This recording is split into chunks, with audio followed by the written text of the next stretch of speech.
En este video vamos a comenzar hablando de la segunda revolución industrial. Esta comenzó en el 1870. Se inició en Inglaterra y se fue extendiendo posteriormente a Europa y América del Norte. Este proceso tecnológico, económico y social tuvo varias causas. Generó mercado, demandó mucho más capital y hubo inversiones en nuevas tecnologías. También la mano de obra fue más especializada. Pero, ¿qué inventos tuvo este proceso? Algunos ejemplos son el telégrafo, el fonógrafo, el cinematógrafo y la bombilla eléctrica. Y otro, el más importante, la máquina a vapor. En esta etapa apareció Frederick Taylor, que desarrolló un método de organización industrial a la que se le denominó Taylorismo. Taylor propuso un conjunto de criterios organizativos a la cual se le agregó el trabajo a destajo, que es un método de producción por la cual los trabajadores son pagados por la cantidad de trabajo realizado y no por su tiempo dedicado. En lugar de recibir un salario fijo por horas hechas, los trabajadores ganan en función de su productividad. ¿Y qué objetivos tenía? Se buscaba reducir el desperdicio de tiempo y lograr la máxima producción posible durante la jornada laboral. Una de las ventajas que tiene el sistema de trabajo propuesto por Taylor es que se logra una mayor elaboración de productos en menos tiempo. Otro beneficio es que al optimizar más el trabajo se adquiere una mayor eficiencia y por lo tanto menos costos. Sin embargo, hubo desventajas que desfavorecieron a este sistema propuesto, como la repetición de tareas y la baja satisfacción laboral de los empleados, que los afectan mentalmente de manera negativa.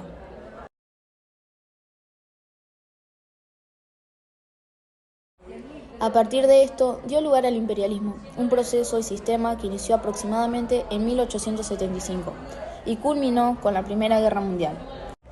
Dentro de este proceso y periodo entran los más importantes aspectos del imperialismo, como el nacionalismo, la transformación del capitalismo y darwinismo social.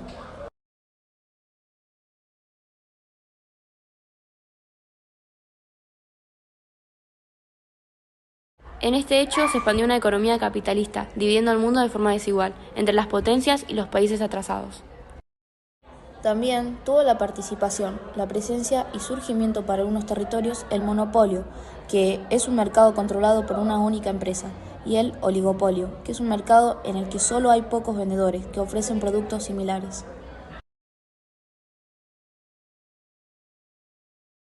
Un claro ejemplo es el multimillonario Rockefeller, quien unificó a su empresa petrolera con otras empresas grandes llegando a un acuerdo en cuanto a la extracción y refinamiento del petróleo crudo.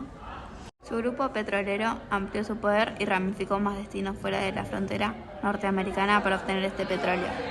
Así fueron eliminando de la competencia a las empresas más débiles, quebrándolas y acudiendo al soborno y el egoísmo, disfrazándolo como estrategias para adquirir los ramales. Dicho esto, el imperialismo está conectado con estas transformaciones debido a que éste buscaba expandir y ramificar todo este poder económico generado sobre otros territorios, específicamente a los más atrasados y los más débiles.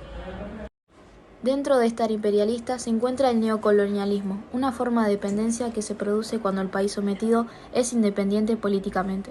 Sin embargo, el dominio rige en su economía mediante grandes empresas monopólicas, adueñándose de los recursos básicos del país neocolonial.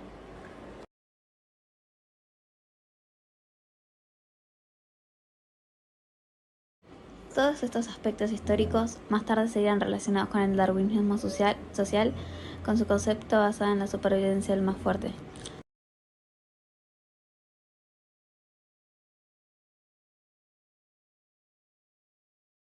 Sus principales justificaciones son aquellos que se encontraban en la escala socioeconómica que eran más aptos, mientras que los más débiles serían eliminados y así evitaban la degeneración de la sociedad.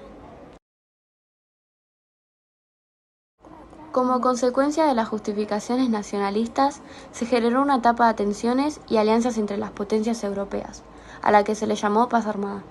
En 1882, la Triple Alianza, conformada por Austria-Hungría, Alemania e Italia, y en 1907 la Triple Entente, conformada por Francia, Gran Bretaña y Rusia.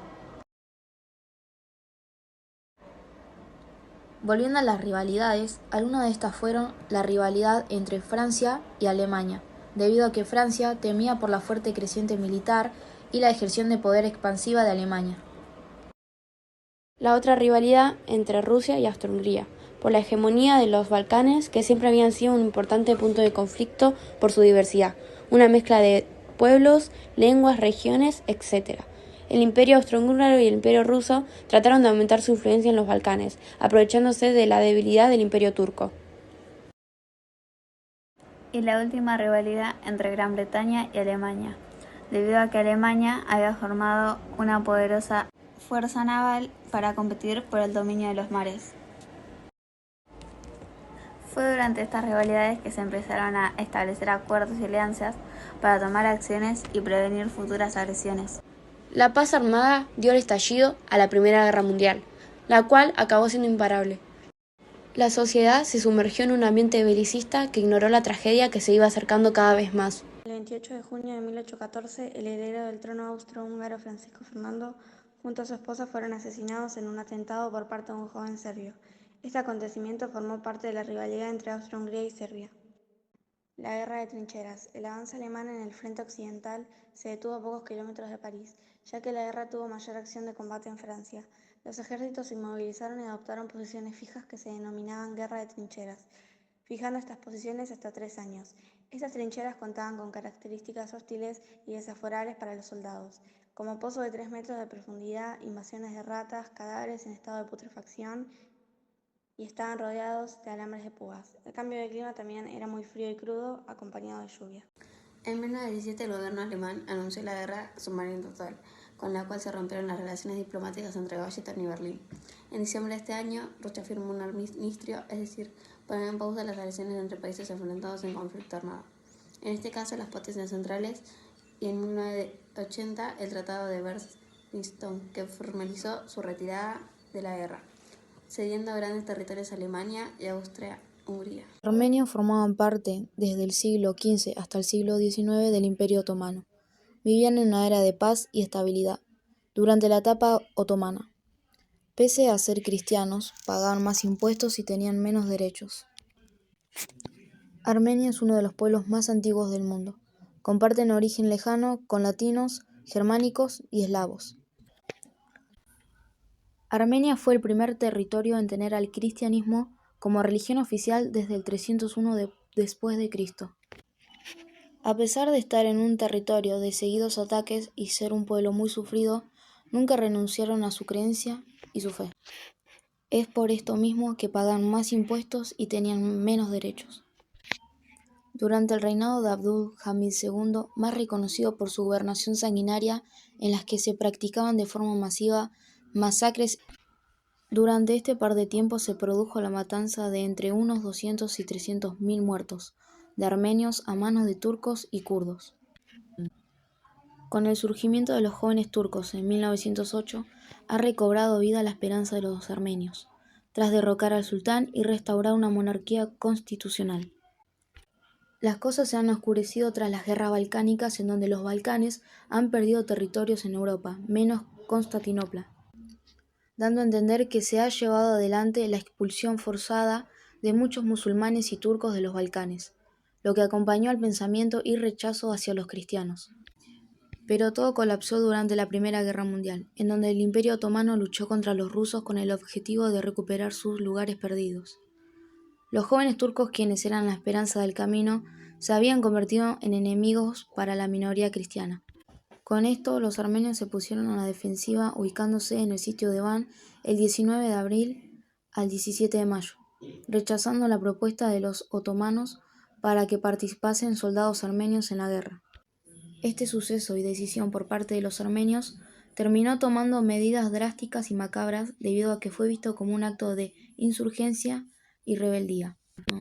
Decidieron la matanza y desaparición del pueblo armenio el 24 de abril de 1915. El gobierno otomano detuvo y aprisionó a los intelectuales y líderes importantes armenios de Constantinopla. Esta fecha se considera como el día de conmemoración del genocidio armenio en todo el mundo. Para dar un cierre a este tema, mencionaremos la frase de Hitler que utilizaba para justificar las exterminaciones durante el nazismo. Después de todo, ¿quién se acuerda de los armenios?